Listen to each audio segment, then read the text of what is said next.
స్తోత్రాలు చెల్లించుకొనుచున్నాము నాయన. ఈ యొక్క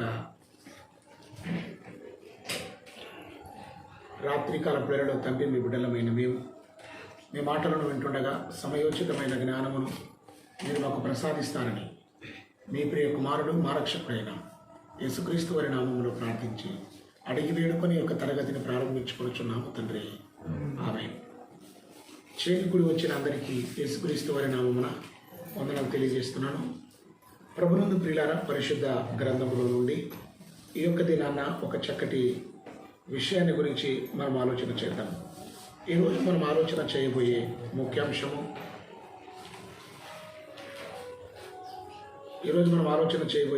ముఖ్యాంశము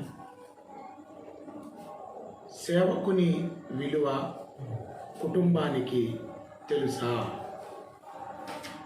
సేవకుని విలువ కుటుంబానికి తెలుసా? ప్రభునందు ప్రియులారా, సేవకులు అంటే చాలామంది ఉన్నారు. గ్రామాన్ని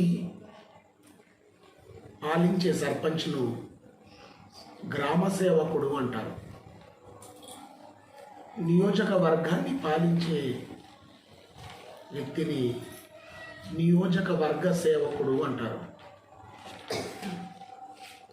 అదేవిధంగా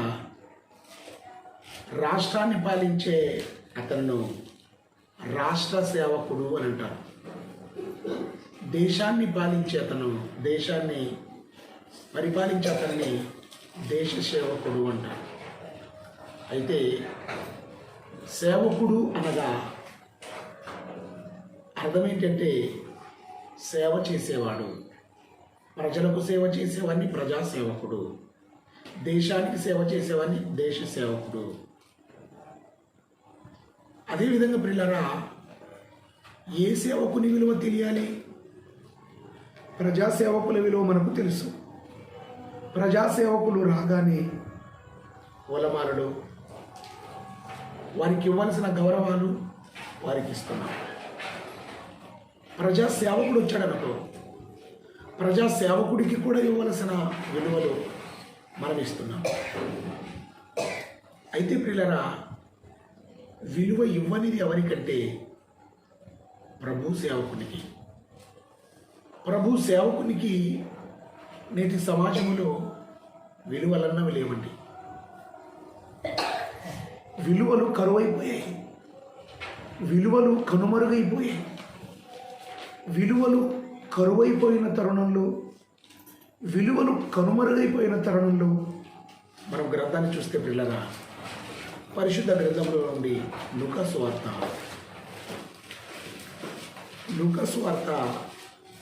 7వ అధ్యాయము 44వ వచనాన్ని మనం చూద్దాం. లూకాసు వార్త ఆ స్త్రీ వైపు తిరిగి సీమోనుతో ఇట్లా నేను ఈ స్త్రీని చూస్తున్నావే, నేను ఇంట్లోనికి వచ్చా, నువ్వు నా పాదాలకు నీళ్ళు ఇయ్యలేదు సీమోను. ఈమె తన కన్నీళ్లతో నా పాదాలను తడిపి తన తల వెంట్రుకలతో తుడిచిన. చూడండి, అక్కడ ఇద్దరు వ్యక్తులు కనబడతారు. ఒక వ్యక్తి ఏమి పిలిచాడు, విలువలేదు. ఒక వ్యక్తి ఏమి పిలిచాడు, యేసును ఇంటికి రమ్మని భోజనానికి పిలిచాడు. యేసు ప్రభుల వారిని ఇంటికి రమ్మని భోజనానికి పిలిచాడు. భోజనానికి పిలిచి వెంటనే ఇంట్లోనికి ఆహ్వానించుకొని ఆయన భోజనం పెడుతున్నాడు. అయితే ఆహ్వానించని ఒక స్త్రీ, పిలవని ఒక స్త్రీ వచ్చి ఏం చేస్తుంది? యేసు ప్రభు పాదాలను కన్నీళ్లతో కడిగింది. ఇంట్లో ఉన్న నీళ్లు కాదండి, కళ్ళలో ఉన్న నీళ్లతో కాళ్ళు కడగటం అంటే ఈజీ కాదు. అంత సునాయాసంగా జరిగేది కాదు. కన్నీళ్లతో కాళ్ళు కడగాల.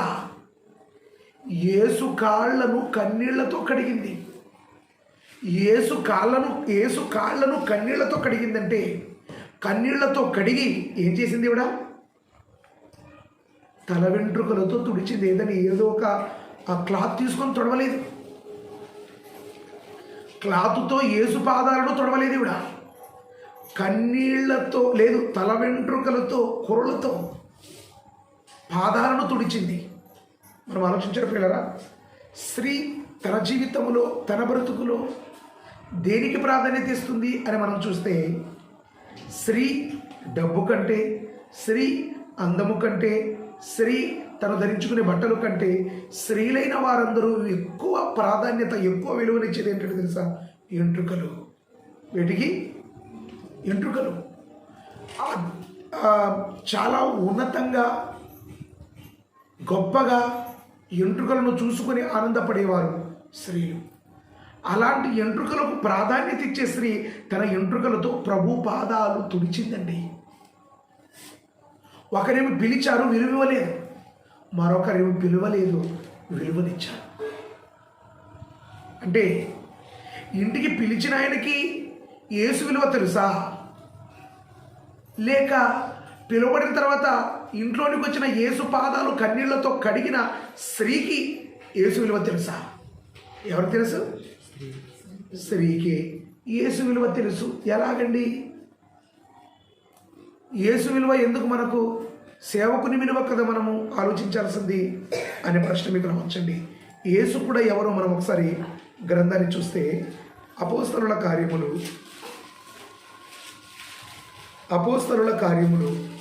3వ అధ్యాయము 26 వచనం. దేవుడు తన సేవకుని పుట్టించి, ఎవరి సేవకుడు? యేసుక్రీస్తు అండి. యేసుక్రీస్తు ప్రభుల వారు కూడా ఎవరు? సేవకుడు. దేవుడు తన సేవకుని పుట్టించాడు. ఏ సేవకుడు? యేసు అనే సేవకుడు. యేసు అనే సేవకుని దేవుడు భూమి మీద పుట్టించాడు. భూమి మీద పుట్టించాడు ఎందుకంటే అనేకులను దుష్టత్వంలో నుండి విడిపించాలి. అనేకులను దుష్టత్వంలో నుండి విడిపించే శక్తి, సామర్థ్యాలు ఎవరికి ఉన్నాయంటే యేసు అనే సేవకుడికి ఉన్నాయి. యేసు అనే సేవకుడు సీమోను ఇంటికి వెళితే కనీసం కాళ్ళు కడుక్కోవడానికి నీళ్ళైనా ఇవ్వలేదండి. అంటే ఈయనకేం తెలీదు? సేవకుని ఇంటిలోనికి ఆహ్వానించుకోవడం తెలుసు, కానీ సేవకునికి విలువ ఇవ్వటం తెలియదండి. సేవకునికి ఏం తెలీదు? సేవకునికి విలువ ఇవ్వడం తెలియదు. సేవకునికి విలువనివ్వడం తెలియదండి. విలువనివ్వడం తెలియని వ్యక్తిగా కనబడుతున్నాడు. సేవకుడికి విలువ లేదండి. ఈరోజు మనం ఆలోచించండి. ఈరోజు మనం చాలా కుటుంబాలలో మనం చూస్తే పిల్లల కుటుంబ వ్యవస్థ ఎలా ఉన్నదంటే, సేవకుడిని మాత్రం ఇంటికి పిలుస్తాడు, కానీ ఇవ్వాల్సిన మర్యాద, చేయాల్సిన గౌరవం చేయడు, ఇవ్వాల్సిన విలువ ఇవ్వడు, పట్టించుకోడు, గౌరవించడు. అయితే ఇలాంటి వారికి ఏంటంటే తెలుసా? సేవకుని విలువ తెలియని వారండి వీళ్ళు. సేవకుని విలువ తెలియని వాడు సేవకుని ఇంటికి పిలుస్తాడే తప్ప సేవకుడికి ఇవ్వాల్సిన గౌరవము, ఇవ్వాల్సిన మర్యాద ఇవ్వడు. అయితే సేవకుని విలువ తెలిసిన వారు ఎలా ఉంటారు? సేవకుని విలువ తెలిసిన వారు ఎలా ఉంటారు మనం ఒకసారి చూస్తే పిల్లరా, రాజుల 2వ గ్రంథము 4వ అధ్యాయం 8వ వచనం. రాజుల 2వ గ్రంథము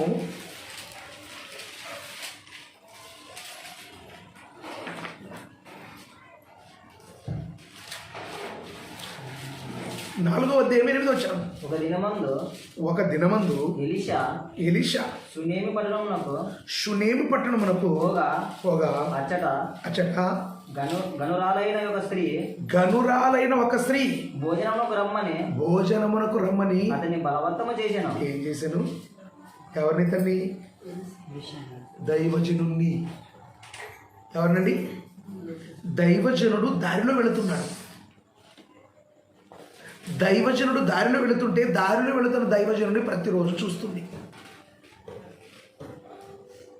ప్రతిరోజు దైవజనుడిని చూస్తుంది. ప్రతిరోజు దైవజనుడిని చూస్తున్న శ్రీ షునేమురాలు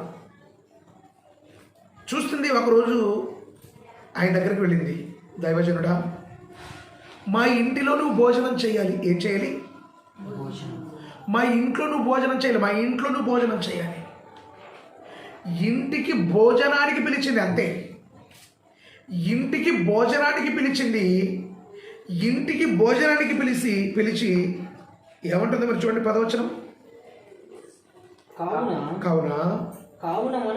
కావున మనము అతనికి గోడ మీద ఒక చిన్న గది కట్టించి. ఏమండి, దైవజనుడు వీరింటికి ఎందుకు వచ్చాడు? వచ్చాడండి? భోజనం చేయటానికి. భోజనం చేయటానికి దైవజనుడు ఇంటికి వస్తే దైవజనుడికి భోజనం పెట్టి పంపించాలి. Yes or no? భోజనం పెట్టి పంపించాలి. భోజనము పెట్టి పంపించాలి. భోజనానికి వచ్చాడు దైవజనుడు. భోజనానికి దైవజనుడు వస్తే ఈ స్త్రీ ఆలోచిస్తుంది, తన భర్తతో మాట్లాడింది. ఏమండి, మన ఇంటికి వస్తున్నాడు కదా ప్రతిరోజు. ఈ వస్తున్న దైవజనుడు చాలా భక్తిపరుడు, చాలా భక్తి గలవాడు. ఈ భక్తి కలిగిన దైవజనుడు మన ఇంటికి వస్తున్నాడు, పోతున్నాడు. ఈ దైవజనుడికి భోజనం మాత్రమే కాదు, మనం ఒక ఇల్లు కూడా కట్టిద్దాం. ఏం చేద్దాం? మన ఇంటి మీద గోడ అనేది పిల్లలు మనం ఆలోచిస్తే గోడ మీద అంత పెద్ద ఇల్లు ఎలా పడుతుందండి అంటే, ఒకనాటి కాలంలో ఈరోజు కూడా మనం చూస్తే పిల్లల పాత ఇళ్ళు, మన తాతల కాలంలో ఉన్న ఇళ్ళను మనం చూసామనుకో, మనం చూస్తే మన చర్చి ఎంత ఎడల్పు ఉంటుందో వాళ్ళ ఇంటి గోడ అంత ఎడల్పు ఉంటుంది. ఎంత ఉంటుంది? ఎంత ఉంటుందండి? మన చర్చి ఎంత ఎడల్పు అయితే ఉంటుందో అంత పెద్దగా ఏదుంటుంది? గోడ అన్నది ఉంటుంది పిల్లరా.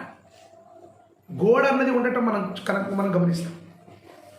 అయితే ఒకనాటి కాలంలో గోడలు చాలా పెద్దగా ఉండేవి, చాలా లావు సైజులో ఉండేవి, చాలా పెద్దగా 10 అడుగులు, 15 అడుగులు, 20 అడుగులు, 14 అడుగులు ఆ విధంగా ఉండేవి. కానీ పిల్లరా, అలాంటి గోడ మీద, వారి ఇంటిలో ఉన్న గోడ మీద ఒక చిన్న ఇల్లు కట్టుదాము. ఏదండి? దైవజనుడు వచ్చింది ఒక పనికి, ఆలోచిస్తుంది మరో పనికి. దైవజనుడు ఊకే ఒకసారి వచ్చి భోజనం చేయటం కాదు. దైవజనుడు ఇటువైపు వచ్చినప్పుడంతా మా ఇంటి దగ్గరికి రావాలి. ఎక్కడికి రావాలి? మా ఇంటి దగ్గరికి రావాలి. దైవజనుడు మా ఇంటి దగ్గరికి రావాలి, మా దగ్గరికి రావాలి, మా దగ్గరికి రావాలి. దైవజనుడు మా దగ్గరికి రావాలి అనే ఆలోచన ఎవరికి ఉంది? దైవజనుడు మా ఇంటి దగ్గరికి రావాలంటే మా ఇంటి మీద దైవజనుడికి ఒక చిన్న గదిని ఏర్పాటు చేయాలి. ఇప్పుడు గదిని ఏర్పాటు చేయాలంటే, ఇప్పుడు స్త్రీ భార్య ఒక గదిని ఏర్పాటు చేయాలంటే సొంతంగా నిర్ణయం తీసుకోవడం అవుతుందా? అవదండి. ఎవరిని ఒప్పించాలి? భర్తను ఒప్పించాలి. భర్తను ఏదో ఒక విధంగా కన్ఫ్యూజన్ చేసి ఒప్పించిందండి. భర్తను ఒప్పించింది. భర్తను ఒప్పించి ఏం చేసి తెలుసా? ఇల్లు కట్టడం ప్రారంభించింది. ఇల్లు అయిపోయింది. అమ్మయ్యా, ఇల్లు అయిపోయింది. ఒక బెడ్షీటు, ఒక పరుపు ఇస్తే సరిపోతుంది, దైవజనుడు దీంట్లో ఉండిపోతాడులే అనుకోలేదు. దైవజనుడి కోసం తన భర్తను ఒక ఇల్లు కట్టించడానికి ఒప్పించింది. దట్ ఈజ్ సేవకుని విలువ తెలిసిన స్త్రీ. సేవకుని విలువ తెలిసిన స్త్రీ తన ఇంటి మీద ఒక ఇల్లును కట్టించింది. ఇల్లును కట్టించిన తర్వాత ఒక దుప్పటి మాత్రమే, లేకపోతే ఒక పరుపు మాత్రం ఇచ్చేద్దాం అనుకోలేదు. ఏం చేసింది? నెక్స్ట్ 16వ వచనం. 10వ వచనం. అతనికి గోడ మీద ఒక చిన్న గది కట్టించి అందులో అతని కొరకు మంచము. ఏం చేయాలండి? ఏం చేయాలి? మంచం. ఏంటి ఈ స్త్రీ ఆలోచన చూడండి. మన ఇంటికి మా నాన్న వచ్చాడు అనుకో, నాన్న వస్తే ఏం చేస్తాం మనము? మా నాన్న కింద పడుకోకూడదు, మంచం మీద పడుకోవాలి. మన ఇంటికి మనకు బంధువు వస్తేనే మనం మంచం, కంచం ప్రతిదీ ఆలోచిస్తాం. కానీ ఈ స్త్రీ వారికి ఇంటికి దైవజనుడు వచ్చాడు. దైవజనుడు రాగానే దైవజనుడికి ఇల్లు శాంక్షన్ చేయాలనుకుంది, ఇల్లు కట్టించాలనుకుంది. తరువాత దైవజనుడి కోసం ఒక చక్కటి మంచంతోనే ఆగిందా?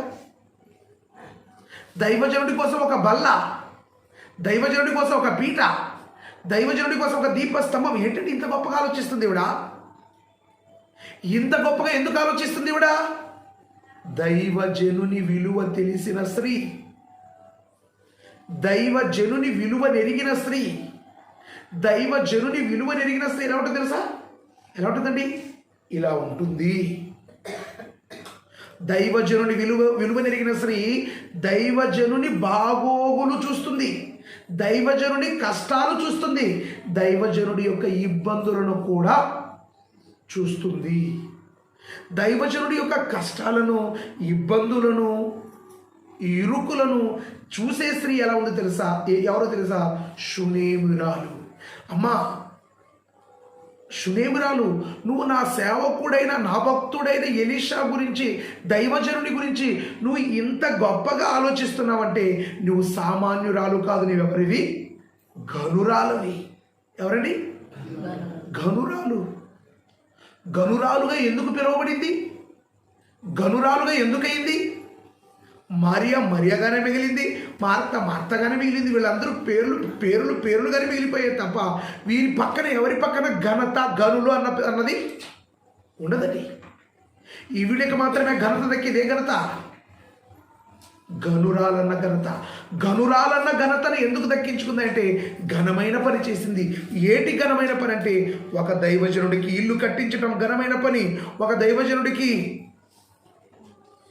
మంచం ఏర్పాటు చేయడం ఒక గొప్ప ఘనమైన పని, ఒక దైవజనుడికి పీట, బల్ల ఇవన్నీ ఏర్పాటు చేయడం ఏంటి తెలుసా? ఘనమైన పని. అందుకే ఈవిడ ఘనమైన పని చేసింది కాబట్టి ఈవిడికి ఉన్న పేరు ఘనురాలు. ఎవరండి? గనురాలన్న ఘనత ఇచ్చేసాడు. ఎందుకు? తన సేవకుణ్ణి ఆ స్త్రీ గణపరిచింది. ఆ స్త్రీని దేవుడు తన గ్రంథములో గణపరుస్తున్నాడు. దేవుడు గణపరుస్తున్నాడండి. దేవుడు గణపరుస్తున్నాడు ప్రియులారా. అందుకే దేవుడు గణపరుస్తున్నాడు. అందుకే ఎందుకు గణపరుస్తున్నాడు? సేవకుని విలువ నెరిగిన స్త్రీ, సేవకునికి విలువిచ్చిన స్త్రీ. సేవకునికి ఈవిడ విలువిస్తే, సేవకుడికి విలువ నెరిగి సేవకుడిని విలువగా చూస్తే దేవుడు ఏం చేశాడు? ఈమెను విలువైన స్త్రీగా చూపించాడండి. విలువైన స్త్రీగా ఎందుకు చూపించాడు? ఈమె విలువైన పని చేసింది. అందుకే సేవకుని విలువ నెరిగిన స్త్రీ యొక్క విలువ పెరుగుతుంది తప్ప విలువ తరగదండి. ఎందుకు తరగదు? ఆమె అతనికి అంత విలువనిచ్చింది. ఆమె దైవజనుడికి విలువనిస్తే దేవుడు ఈమెకేం చేస్తాడు? విలువను పెంచుతాడు పిల్లరా. అందుకే దైవజనుడి విలువ నెరిగిన స్త్రీ, పురుషుడు కావచ్చండి, దేవుని సేవకుని యొక్క విలువ నెరిగి ఆ సేవకుడికి విలువనిచ్చారనుకో, ఆ సేవకుడికి విలువనిస్తే వారు దేవుడి దృష్టిలో విలువైన వారు. దేవుడు వారికి ఎంతో విలువనిస్తాడు. కనుక ప్రియులారా, దేవుడి సేవకుడైన ఎలీషా గారికి విలువనిచ్చింది స్త్రీ. దేవుడు ఈమెకు గొప్ప విలువను తన గ్రంథములో ఇచ్చాడు ప్రియులారా. ఇంకొక స్త్రీని మనం చూద్దాం. అదే రాజుల 2వ గ్రంథం, రాజుల 2వ గ్రంథం 4వ అధ్యాయం 16వ వచనం.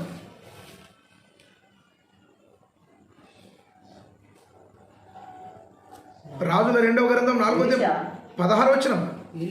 ఎలీషా మరుసటి ఏట ఈ ఋతువున నీ కౌగిట కుమారుడుండునమ్మా. గనురాలా, నీవు ఒక ఘనత మాత్రమే కాదు, నీకు మరొకటి ఇస్తున్నాను. ఏంటి తెలుసా? ఆమెకి ఏం లేరు, పిల్లలు లేరు. దేవుని సేవకులంటే పిచ్చి, ప్రేమ, దేవుని సేవకులంటే గౌరవం, దేవుని సేవకులంటే ఎంతో వెలలేని విలువ, అంత విలువనిచ్చే స్త్రీ, దేవుని సేవకులకు విలువనిచ్చే స్త్రీ గర్భఫలము లేదు. దేవుని సేవకులకు విలువనిచ్చే స్త్రీ గర్భము తెరవబడలేదు, పిల్లలు లేరు. పిల్లలు లేకపోయేసరికి అయ్యా ఎలీషాను గెహజీని పంపించాడు. ఏమని పంపించాడు? ఒరే గెహజీ, అక్కడికి వెళ్ళి కనుక్కొనిరా, ఏమైనా ప్రాబ్లమ్స్ ఉందేమంటే, అయ్యా అన్నీ ఉన్నాయి, పిల్లలు లేరు. పిల్లలు లేరని చెప్పేసరికి ఆమెతో అంటున్నాడు, వచ్చే ఈ సంవత్సరానికి నీ ఒక కుమారుణ్ణి కంటావు. కంటావంటే ఈవిడేమంటుంది, దైవజనుడా అంత పెద్ద అబద్ధం నువ్వు ఆడవద్దు. ఏం చేద్దంటున్నాడు, అబద్ధం ఆడవద్దు అని చెప్పింది. కానీ ఏం జరిగింది తెలుసా? ఏం జరిగిందో మనం ఒకసారి చూస్తే అదే 2వ రాజుల గ్రంథం 4వ అధ్యాయం 2 కూడా వచ్చినాడు. ఎలీషా, నా వలన నీకేమి కావాలను, నా వలన నీకేమి కావాలను, నీ ఇంటిలో ఏమి, నీ విధులు ఏమి, నీ ఇంటిలో ఏమి, నీ ఇంటిలో ఏమి ఆ, ఉన్నదో, నీ ఇంటిలో రాజుల మొదటి గ్రంథము 2వ గ్రంథము 4వ అధ్యాయం 16వ వచనంలో చూస్తే ఈమెకు పిల్లలు లేరు. ఏం లేరు? పిల్లలు లేరు. పిల్లలు లేనటువంటి ఈ స్త్రీ దైవజనుని ఆశ్రయించలేదు. దైవజనుడే స్త్రీని ఈవిడను ఆశ్రయించాడు. కాబట్టి పిల్లరా, దేవుని సేవకుని విలువ నెరిగి సేవకుడికి విలువనిస్తే ఈమె విలువ గనురాలు. అంత మాత్రమే కాదు, ఈమె విలువ గొడ్రాలన్న పేరు పోయి తల్లి ఇల్లాలు అన్న పేరు వచ్చింది పిల్లరా. ఇల్లాలు అన్న పేరు వచ్చింది. మనం ఇంకా ముందుకు చూస్తే పిల్లరా, రాజుల 2వ గ్రంథం 4వ అధ్యాయము 1వ వచనం చూద్దాం. ఇప్పుడు అంతటా ప్రవక్తల శిష్యులలో ఒకని భార్య నీ దాసుడైన నా పెనిమిటి చనిపోయాను. అతడు యెహోవాయందు భయభక్తులు గలవాడు ఉండెనని నీకు తెలిసే ఉన్నది. ఇప్పుడు అప్పులవాడికి మనం ఆలోచిస్తే పిల్లరా, ఎలీషా గారికి అనేక మంది శిష్యులు ఉన్నారు. శిష్యులు అంటే వాక్యం విని మారినవారు, దేవుని నమ్మినవారు. అనేక మంది శిష్యులు ఉంటే అలాంటి శిష్యులలో ఒక శిష్యుని భార్య వచ్చింది. ఆ శిష్యుడు ఏమైపోయాడు? చచ్చిపోయాడు. ఏం చేసి చచ్చిపోయాడు? అప్పులు చేసి చచ్చిపోయాడు. ఏం చేసి చనిపోయాడు? అప్పులు చేసి చనిపోయాడు. అప్పులు చేసి దైవజనుడు చనిపోయాడు. దైవజనుడు శిష్యుడు అప్పులు చేసి దైవజనుడు శిష్యుడు చచ్చిపోతే ఇప్పుడు అప్పులు ఉన్న వాళ్ళు ఎవరిని ఆశ్రయిస్తారండి? అప్పులు ఉన్నాయనుకో ఎవరిని సంప్రదిస్తారు? ఎవరు అప్పు ఇస్తారో వాళ్ళని సంప్రదిస్తారు. నాకు అప్పులు ఎక్కువైనకో, నాకు అప్పులు ఎక్కువైపోయినప్పుడు, నాకు అప్పులు అన్నవి ఎక్కువైపోయినప్పుడు నేను ఎవరిని ఆశ్రయిస్తాను? నేను ఎవరిని ఆశ్రయిస్తాను? ఎవరినైనా అప్పులు ఇచ్చే షౌకారిని ఆశ్రయిస్తాను. ఎవరినండి? అప్పులు ఇచ్చే షౌకారిని, అప్పులు ఇచ్చే ధనవంతుణ్ణి.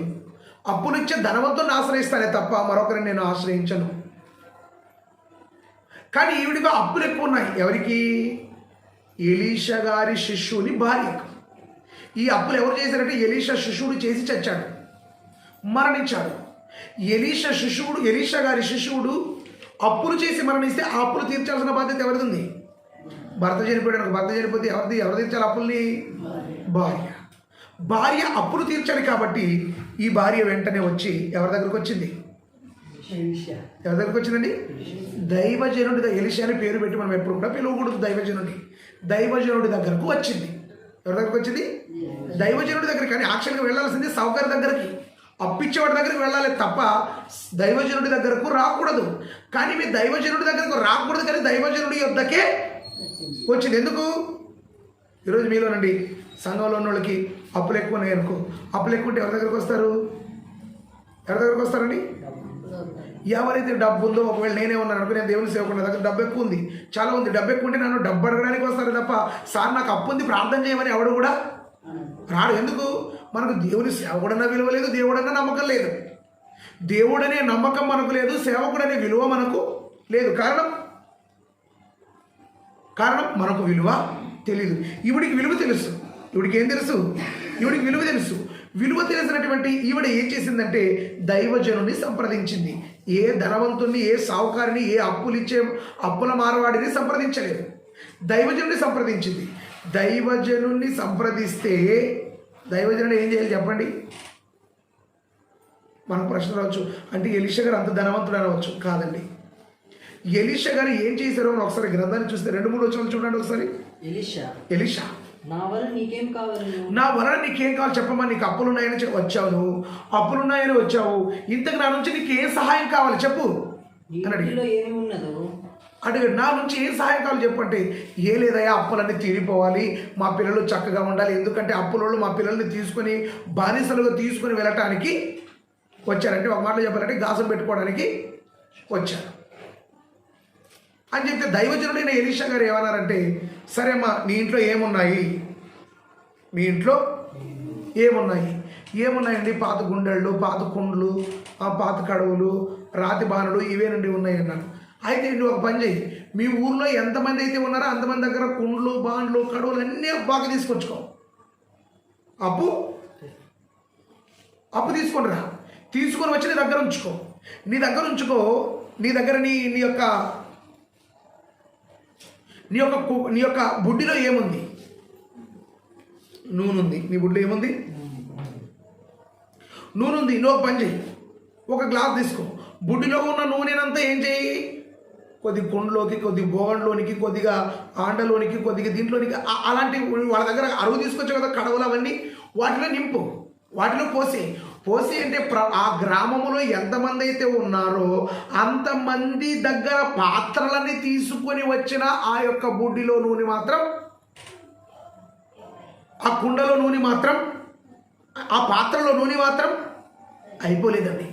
పాత్రలో నూనె అయిపోలేదు, పాత్రలు అయిపోయాయి తప్ప నూనె అయిపోలేదు. వెంటనే అన్నాడు దైవజనుడు, అమ్మ, ఈ నూనె తీసుకుని వెళ్ళి ఈ నూనె వ్యాపారం చేసి ఈ నూనె బిజినెస్ చేసి అప్పుల వాళ్ళ అప్పులను కట్టేయి అన్నాడు. ఏమన్నాడు? కట్టేయి అన్నాడు. ఎందుకు? ఏడు పిల్లరా, ఒక సమస్య వచ్చింది. సమస్య వచ్చినప్పుడు ఎవరిని సంప్రదించింది స్త్రీ? ఎవరిని సంప్రదించింది? దైవజనుడిని సంప్రదించింది. కారణం, దైవజనుడు ఎందుకు సంప్రదించిందంటే, దైవజనుడి యొక్క విలువ ఎవరికి తెలుసు? దైవజనుడి యొక్క విలువ ఎవరికి తెలుసు? ఎవరికి తెలుసు అండి? ఎవరికి తెలుసు? ఎలీషా గారి శిష్యుని భార్యకు, భక్తుని భార్యకు సేవకుని విలువ తెలుసండి. సేవకుని విలువ తెలుసు కాబట్టి అప్పుల మారవాడి దగ్గరకు వెళ్లకుండా దైవజనుడి దగ్గరకు వచ్చింది. అంటే ఇక్కడ మనం గమనిస్తే పిల్లరా, దైవజనుడిని సంప్రదించడం ద్వారా అప్పులు తీరిపోయాయి, చక్కగా దైవభక్తులు కూడా ముందుకు సాగినట్లుగా మనము కనబడుతుంది. కాబట్టి ఎందుకు ఈవిడ దైవజనుడిని సంప్రదించిందంటే, దైవజనుడి యొక్క విలువ ఎవరు తెలుసు? శిష్యుని భార్యకు తెలుసు. అలాగే మనం కిందకు చూస్తే పిల్లరా, అదే రాజుల మొదటి గ్రంథం,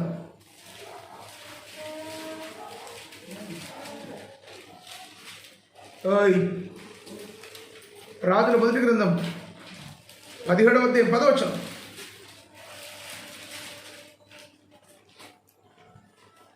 రాజుల మొదటి గ్రంథం 17వ అధ్యాయం 10వ వచనం. అందుకతడు లేచి సారెపతునకు పోయి, సారి దేవుడు అంటున్నాడు, పోయిన వారం మాట్లాడాం, కరువుల గురించి మాట్లాడాం కదా మనం.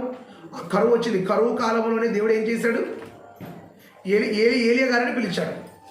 ఏలియా ఎవరు?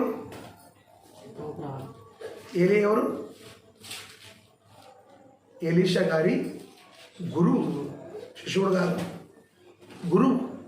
ఎవరి గురువు? ఎలీషా గారి గురువే ఏలియా గారు, అంటే దైవజనుడు. ఈ దైవజనుడికి కరువు వచ్చింది. కరువు వస్తే దేవుడు ఏమన్నాడు తెలుసా? నువ్వు సారెపాతను ఊరికి పో, ఆ ఊరిలో నిన్ను పోషించడానికి ఒక స్త్రీ ఉంది అన్నాడు. ఎవరు? అక్కడ వెళ్ళాడు. సారెపాతన ఊరికి పోయి పట్టణపు గవిని యొద్దకు రాగా ఒక విధవరాలు అచ్చట కట్టెలు వేరుచుంది. ఒక విధవరాలు ఎవరంటే, ఇప్పుడు భర్త కూడా లేడు. భర్త లేని స్త్రీ ఏం చేస్తుంది? కట్టెలు ఏరుకుంటుంది. కట్టెలు ఏరుకుంటూ ఉంటే దైవజనుడు వెళ్ళాడు. దైవజనుడు వెళ్ళి ఏమన్నాడు? అమ్మా, ఆమెను పిలిచి త్రాగుటకై పాత్రతో కొంచెం నీళ్లు, అమ్మ తాగడానికి ఒక గ్లాసులో నీళ్లు తీసుకురండి, తాగడానికి నీళ్లు తీసుకురండి అంటే అంటున్నాడు అని కింద చెప్తున్నాడు. ఏమన్నాడు? ఆమె నీళ్లు తేబోచుండగా అతడు ఆమెను మరలా పిలిచి నాకు ఒక రొట్టె ముక్కను, ఏం చేయమంటాడు? రొట్టెను కాదు, ముక్క అంటే ఎంత? రొట్టె ముక్క ఇరిస్తే దాన్ని ఎంత ఇరిచారనుకో ఏమైపోతుంది? ముక్కలు అయిపోతుంది. ఆ ముక్కే రొట్టె ముక్క. అమ్మ, నువ్వు నీళ్లు తీసుకొస్తున్నావు కదా, అదే నీళ్లు తీసుకొచ్చే చేయితో ఒక రొట్టె ముక్క తీసుకురా అన్నాడు. ఎవరు? దైవజనుడు. ఎవరు? దైవజనుడు. రొట్టె ముక్కను తీసుకొని రాని దైవజనుడు చెబితే ఇప్పుడు అంటుంది యెహోవా జీవముతోడు, అంటే దేవుని తోడు, యెహోవా జీవముతోడు తొట్టిలో కొంచెము పిండి బుడ్డిలో కొంచెము నూనె ఉన్నదే తప్ప మరి ఏమి కూడా అందులో లేదు. అందులో ఏది కూడా లేదు. ఏది కూడా లేదన్నారండి. ఏది కూడా లేదు అని చెప్పేసరికి అన్నాడు, కొంచెం పిండి ఉంది, ఆ పిండితో రొట్టె తీసుకొని తిని చచ్చిపోదాం అనుకున్నాం అంది. అయితే వెంటనే దైవజనుడు అన్నాడు, అమ్మ ఇప్పుడు నువ్వు రొట్టె చేస్తున్నావా? ఎస్ దైవజనుడు, నేను రొట్టెను చేస్తున్నాను. అయితే నువ్వు ఒక పని చేయాలి, నువ్వు రొట్టెలు చేసినప్పుడు మొదటి రొట్టె ఎవరికి ఇవ్వాలి? ఉండేది పిండి ఎంత పిండి ఉంది.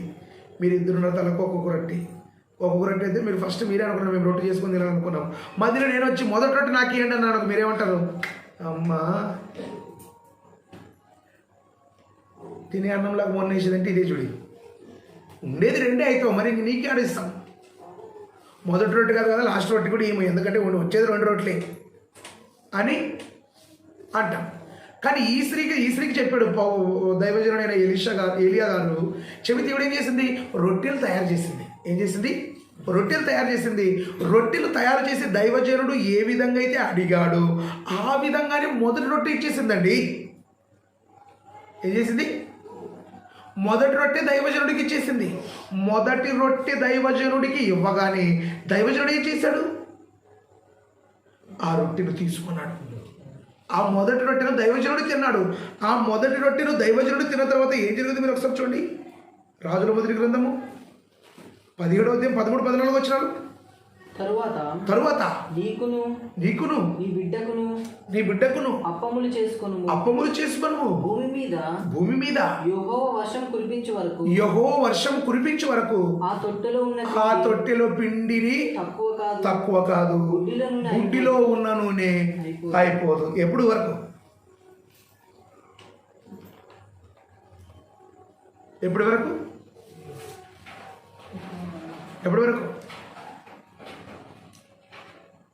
ఒక స్త్రీ దైవజనుడైన ఏలియా గారిని పోషించడానికి పెడితే 2 రొట్టెలు అయితే అన్నావు, మొదటి రొట్టె నాకు తెచ్చి అన్నాడు. మొదటి రొట్టె తయారు చేసుకొని వచ్చి ఎవరికి ఇచ్చింది? దైవజనుడికి ఇచ్చింది. దైవజనుడికి ఇవ్వగానే దైవజనుడు ఏం చేశాడు? తిన్నాడు. తిన్న తర్వాత ఏం చేసింది? బుడ్డిలో నూనె అయిపోయలేదు, గంపలో పిండి అయిపోలేదు. అంటే ఏంటి? రోజు రొట్టె చేసుకుంటున్నారు, సాయంత్రం ఉదయంలోపు తయారవుతుంది. రొట్టె చేసుకుంటాడు, ఉదయంలోపు తయారవుతుంది. ఆయిల్ ఉంది, ఆయిల్ మరి రొట్టెల మీదకి ఆయిల్ వదిలిపెట్టుకున్నాడు, ఉదయం అంతా అయిపోతుంది. మళ్ళా సాయంత్రానికి తయారైపోతుంది. ఏంటిది? దైవజనుడికి ఎవరైతే విలువనిస్తారో విలువనిచ్చే వారి కుటుంబం సుభిక్షంగా, కరువు, కాటకాలు, అనారోగ్యాలు, రోగాలు ఎన్ని వచ్చినా సుభిక్షంగా, సంతోషంగా, ఆనందంగా ఉంటుంది. దానికి ప్రత్యేక సాక్ష్యం ఎవరు? సారేపాతులో ఉన్న విధవరాలు. ఈ సారేపాతులో ఉన్న విధవరాలు ఏం చేసింది తెలుసా? సారేపాతులో ఉన్న విధవరాలు ఏం చేసింది? పిండి మొదటి రొట్టె ఇచ్చింది. మొదటి రొట్టె ఇవ్వగానే పిండి అయిపోలేదు, నూనె కూడా. అంటే ఇప్పుడు మనం ఆలోచిస్తే దైవజనులకు విలువనిచ్చిన స్త్రీలు కనబడుతున్నారు. యేసు ప్రభుకేమి పాపాత్ములైన స్త్రీ విలువనిచ్చింది. అదేవిధంగా ఎలీషా గారికి షునేమిలో ఉన్న గనురాలు విలువనిచ్చింది. అదేవిధంగా ఏలియా గారికి సారేపాతులో ఉన్న విధవరాలు విలువ ఇచ్చిందంటే ఏంటి? ఎందుకు ఇచ్చారు? వీరు దేవుని సేవకుని విలువ తెలిసిన వారు. ఎలా ఉంటారు చూడండి ఒకసారి. దేవుని సేవకుని విలువ ఎరిగిన వారు ఎలా ఉంటారో తెలుసా? చూడండి ఒకసారి. రాజుల సమూయేలు మొదటి గ్రంథం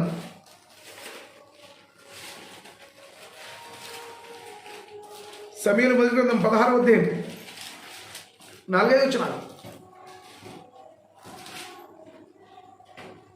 సమూయేలు యెహోవా ఇచ్చిన సెలవు చొప్పున యెహోవా ఇచ్చిన సెలవు చొప్పున బెత్లెహేమునకు వెళ్ళెను. ఆ ఊరి పెద్దలు అతని ఆయన రాకకు భయపడి సమాధానంగా వచ్చుచున్నారు. ఎవరు ఉగ్రవాది వస్తున్నాడా?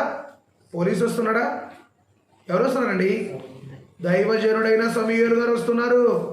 దైవజనుడైన సమూయేలు గారు ఎక్కడికైతే వచ్చారో ఆ ప్రదేశం అంతా ఏమైపోయింది? గజ గజ గజ గజ వణికిపోయింది. ఏమైపోయిందండి? వణికిపోయింది.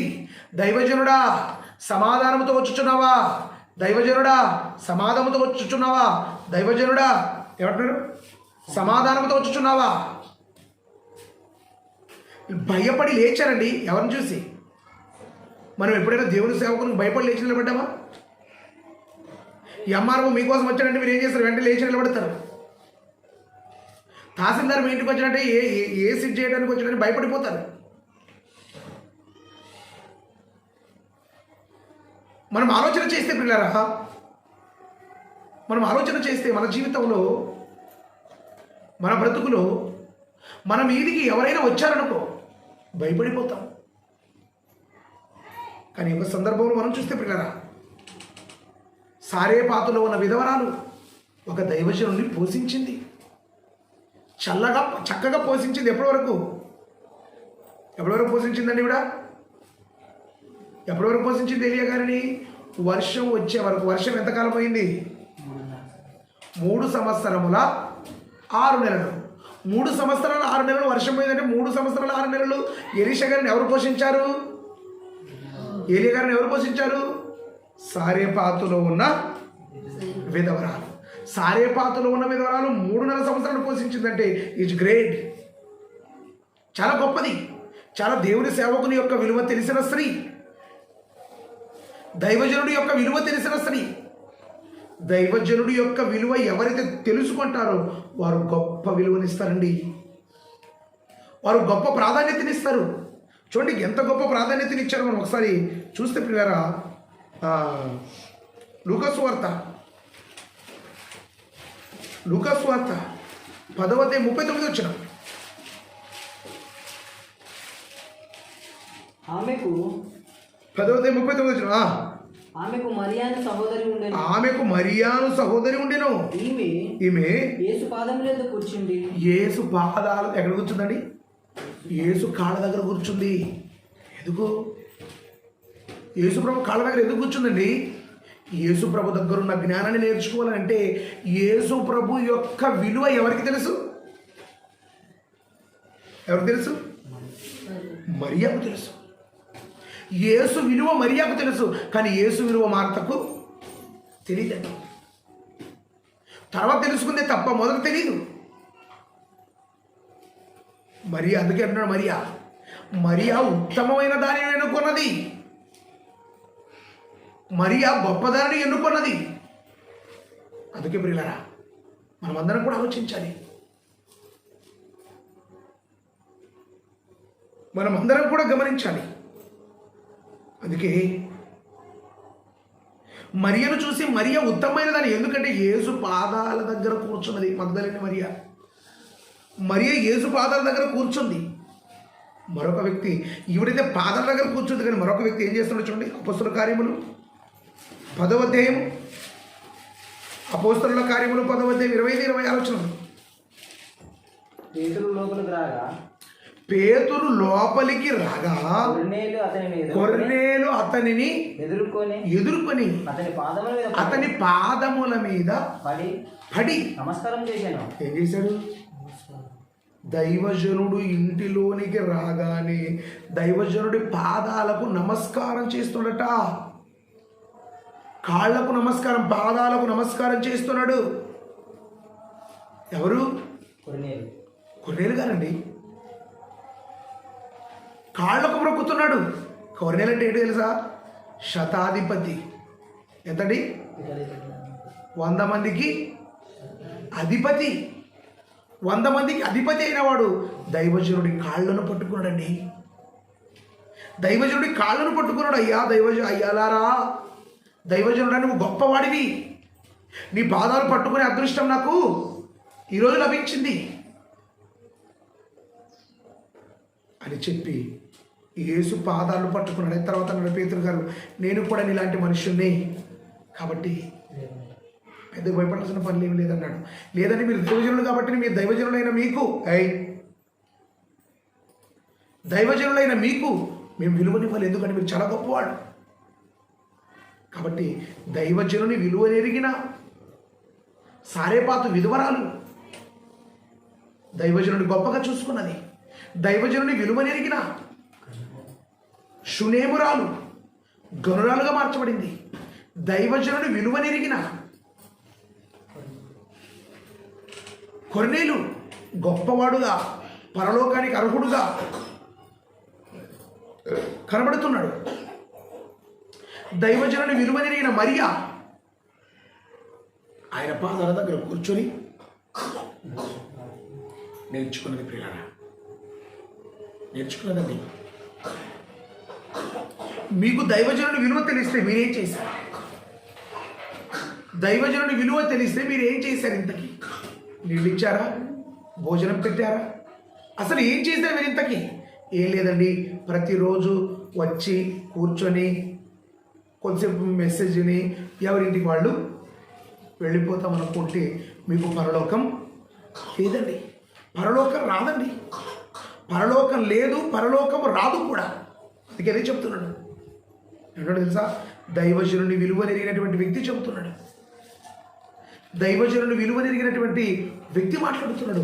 ఆయన పాదాలకు నమస్కారం చేసిన సాష్టాంగ. కనుక ప్రియుల యొక్క దినాన్ని మనం ఆలోచన చేస్తే దైవజనుని విలువనెరిగిన వారు గొప్పవారయ్యారే తప్ప దరిద్రులు కాలేదు. కానీ దైవజనుడికి విలువనిచ్చిన వారు గొప్పవారయ్యారే తప్ప కడు దరిద్రులుగా మారలేదు. కారణం, దైవజనునికి ఎంత విలువనిస్తారో దేవుడు మనకు అంత విలువను ఇస్తాడు. అంతకంటే రెట్టింపు గొప్పను విలువనిస్తాడు. కాబట్టి ఈ యొక్క దినాన్న మీరు ఆలోచించాలి. దైవజనుని విలువ మీకు తెలుసా? తెలిస్తే దైవజనునికి ఏం చేశారు? దైవజనుని విలువ తెలుసుకున్నది షునేమురాలు. ఇల్లు కట్టింది, టేబుల్ తెచ్చింది, మంచం వేసింది. దైవజనుని విలువ తెలుసుకున్నారు ఎవరు? సారేపాతు విధవరాలు ఏం చేసింది? దైవజనుడికి రొట్టెలు తయారు చేసి పెట్టింది. దైవజనుడి విలువ తెలుసుకున్నది ఎవరు? మార్త. దైవజనుడి పాదాల దగ్గర వాక్యం ఉంటుంది. దైవజనుడి విలువ తెలుసుకున్న నువ్వు ఏం చేస్తున్నావు? క్రీస్తును నమ్ముకున్నాడు, క్రైస్తవులను, భక్తుణ్ణి అని అనుకుంటే పొరపాటు. పిల్లరా, భక్తులైన మనం, విశ్వాసులమైన మనం చక్కగా దేవుని విలువను తెలుసుకుందాం. సేవకుని విలువను తెలుసుకుందాం. సేవకుని విలువను తెలుసుకొని సేవలు సాగుదాం. దేవుడుండే పరలోకాన్ని మనం చేద్దాం. ఎందుకంటే జీవితం చిన్నది, ప్రయాణం ఎంతో పెద్దది. గమ్యం చేరాలంటే మనం దేవుని కోసం బ్రతికితేనే గమ్యం చేద్దాం. లేకపోతే పరలోక గమ్యము చేరలేము. పరలోక గమ్యం చేరాలంటే మనం సేవకునికి విలువ ఇవ్వాలి, సేవకునికి ఇవ్వాలి. సేవకునికి ఇస్తే మాకేంటి లాభం సార్ అనొచ్చు. సేవకునికి ఇస్తే ఎవరికి ఇచ్చినట్టు చూడండి ప్రభువుల వారు.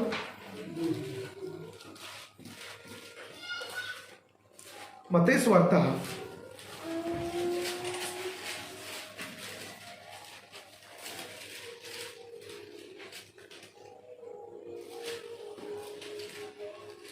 25 గారు రాసిన సువార్త 25వ అధ్యాయము 35 వచ్చిన. నేను ఆకలి వంటిని మీరు నాకు భోజనం పెట్టితిరి. దప్పికొంటిని నాకు దాహం ఇచ్చితిరి. పరదేశినై ఉంటిని నన్ను చేర్చుకుంటుని. దిగంబరినై ఉంటిని నాకు బట్టలు ఇచ్చితిరి. అందుకు ప్రభువా, ఇవన్నీ నీకెప్పుడు చేశాం ప్రభు అంటే మిక్కిలి అల్పులైన మీ సహోదరులలో ఒకరికి చేశారు కాబట్టి ఎవరు చేసినట్టు? మనం దేవుడి సేవకునికి ఏదైనా ఇచ్చినా దేవుడికి ఇచ్చినట్టు. దేవుడి సేవకుడికి ఏదైనా చేసినట్టు దేవుడికి చేసినట్టు. దేవుని సేవకుడికి ఏదైనా సహాయం చేసినది దేవుడికి చేసినట్లండి పిల్లరా.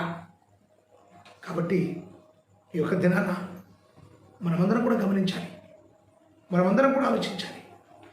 దేవుని సేవకుని విలువ నెరిగిన వారు గొప్పవారుగా అవుతారు. ఏమవుతారు? గొప్పవారుగా అవుతారండి. దేవుని సేవకునికి విలువ ఇవ్వని వారు దరిద్రులుగా, దుర్మార్గులుగా, దుష్టులుగా మిగిలి ఆరిన అగ్నిగుండానికి జారిపోతారు. ఆ అగ్నిగుండాన్ని తప్పించుకోవాలంటే ఈ మాటలు మీ మనసులో ఉంచుకోండి. దేవుని కోసం బ్రతకండి, దేవుని మార్గంలో నడపండి. దేవుడైన క్రీస్తుకు, దేవునికి, దేవుని వాక్యానికి, దేవుని మాటకు విలువనిచ్చిన వారు మీరంతా ఎవరు? విలువనిచ్చిన వారు. విలువనిచ్చారు కాబట్టి మనతో కలుస్తున్నారు. విలువనిచ్చారు కాబట్టి విలువనివ్వకపోతే ఎవరి దారి వాడిది. కాబట్టి పిల్లరా, దేవుని సేవకుడికి విలువనిస్తే దేవుడికి ఇచ్చినట్లు, దేవుని సేవకుడికి ఇస్తే దేవుడికి ఇచ్చినట్లు, దేవుడి సేవకుని ఆకలి తీరిస్తే దేవుడికి ఇచ్చినట్లు, దేవుడి సేవకునికి బట్టలు ఇస్తే దేవుడికి ఇచ్చినట్టు. కాబట్టి మనమందరం కూడా సేవకుని విలువ ఎరుగుదాం, సేవకునికి సహకరిద్దాం, సేవలు మనం ముందుకు వెళదాం, సేవల నుండి వచ్చే ప్రతిఫలాన్ని మనం ఆశిద్దాం, దేవుడు నుండి పరలోకం చేరదాం. కళ్ళు మూసుకోండి. పరిశుద్ధుడు, ప్రేమ కలిగిన తండ్రి, మీ నామానికి వందనాలు. ఈ మాటలు విన్న మాటల ప్రకారంగా బ్రతుకుట కృప చూపుతారని యేసుక్రీస్తు వారి నామములో ప్రార్థించి అడుగుచున్నాము తండ్రి. ఆమేన్.